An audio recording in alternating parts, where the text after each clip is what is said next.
کہ بلبل شادی شدہ بھی ہے۔ چند لمحوں بعد وہ کمرے سے باہر آئی، مجھے یوں ہی کھڑا دیکھ کر پھر کمرے میں گئی اور ایک پرانی کرسی اٹھا لائی۔ سیٹھ جی معذرت، میرے گھر میں آپ کو بٹھانے کے لیے کوئی چیز نہیں ہے، وہ کرسی رکھتے ہوئے شرمندگی سے بولی۔ میں سر ہلاتے ہوئے اس کرسی پر بیٹھ گیا۔ کچھ سمجھ نہیں آ رہا تھا کہاں سے شروع کروں۔ تمہارا اصل نام کیا ہے بلبل؟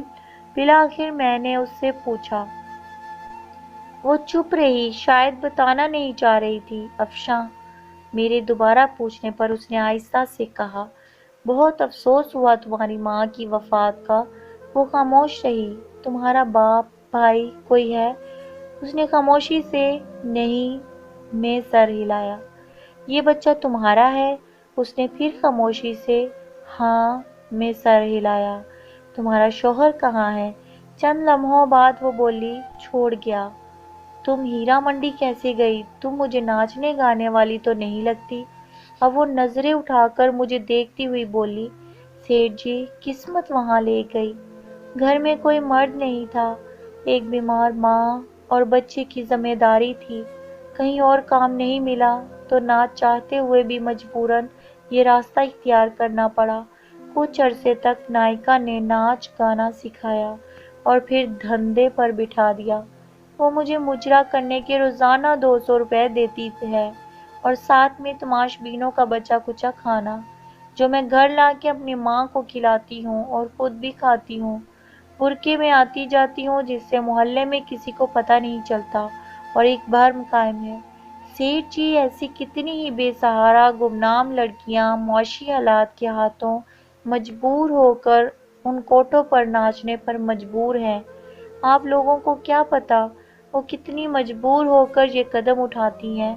کوئی لڑکی اپنی خوشی سے یوں سب کے سامنے اپنا جسم، اپنی عزت نیلام نہیں کرتی۔ جو لڑکیاں ایک بار اس دلدل میں گر پڑتی ہیں پھر وہ دھستی ہی چلی جاتی ہیں اور پھر اس میں ہمیشہ کے لیے ڈوب جاتی ہیں۔ یہ سب کچھ بتاتے ہوئے افشاں کے لہجے میں بے بسی اور بے چارگی تھی، جیسے وہ کسی ناکردہ گناہوں کی سزا کاٹ رہی ہو۔ میں کچھ دیر اس کے چہرے کو دیکھتا رہا، پھر پرس سے چند نوٹ نکالے اور اس کے ہاتھ میں تھماتے ہوئے بولا، کل اپنی ماں کی تدفین کروا لینا اور بچے کے لیے کچھ خوراک اور گھر کے لیے راشن پانی لے لینا۔ وہ اتنے سارے نوٹ ایک ساتھ دیکھ کر حیران ہو گئی۔ کیا ہوا؟ میں نے اس کو یوں چپ دیکھتے ہوئے پوچھا۔ سیٹھ جی مجھے ان روپوں کے بدلے کیا کرنا ہوگا؟ وہ ڈرتے ڈرتے پوچھ رہی تھی، شاید یہ سوچ رہی تھی کہ ان نوٹوں کے بدلے سیٹھ پتہ نہیں کب تک اس کا جسم نوچے گا، کب تک اس کو سیٹھ کی رکھیل بن کر رہنا پڑے گا۔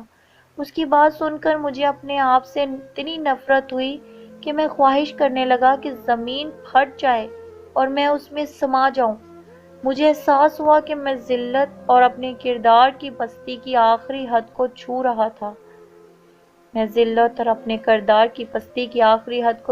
تھا۔ میں اس بے حس معاشرے میں ایک تنہا اور بے سہارا لڑکی کی مدد کر رہا تھا، مگر وہ اس کو بھی ایک ڈیل کے طور پر سمجھ رہی تھی۔ شاید جہاں سے میں اٹھ کر آیا تھا وہاں پر جانے والے لوگوں سے بغیر کسی وجہ کی مدد کی توقع نہیں کی جاتی۔